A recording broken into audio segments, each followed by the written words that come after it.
Здравствуйте, друзья! Я рада вас приветствовать на нашей еженедельной рубрике «Научись говорить вместе с Алтынай Ондар».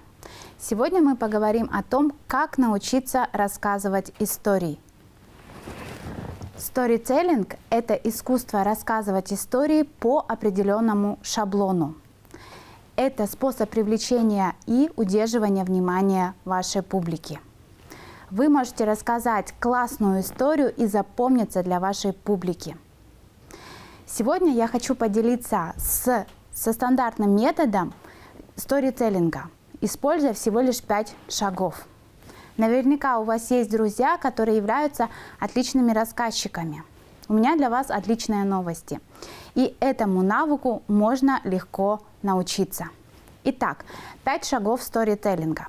Первый шаг – это экспозиция, или по-другому введение в курс событий. В нем вы можете рассказать о начале вашей истории. Кто ваши герои, где это произошло, когда. То есть вы максимально детализируете вашу историю.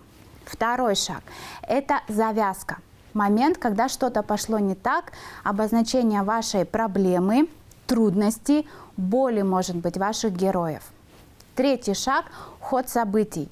В нем вы просто рассказываете последовательность вашего сюжета. Четвертый шаг – развязка. Логический итог вашей истории. И пятый шаг – это мораль. Благодаря данному шаблону вы можете рассказать абсолютно любую историю, сюжет фильма, мультфильма и даже сказки. Ну, например, давайте возьмем сказку про репку. Экспозиция. Жили-были дед да баба. И решил как-то дед посадить репку. Завязка. Но вместо обычной репки выросла репка большая-пребольшая. Далее дед зовет бабку. Сам он вытянуть ее не может. Бабка внучку, внучка жучку, жучка кошку. И все равно так они не смогли вытянуть. И в конце в завязке прибегает мышка, и они вместе эту огромную репку вытягивают. Мораль данной сказки в том, что любую абсолютно проблему можно решить коллективным путем сообща.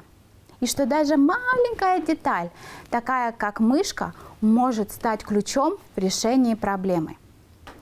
Таким образом, используя всего лишь 5 шагов, друзья, вы можете рассказать историю по теме вашего выступления, и публика вас обязательно запомнит. Storytelling – это мощный инструмент вашей коммуникации, друзья. Пробуйте, экспериментируйте, и у вас обязательно получится. Я желаю вам успешных выступлений и эффективных коммуникаций. С вами была я, ваш тренер по ораторскому искусству Алтынай Ондар.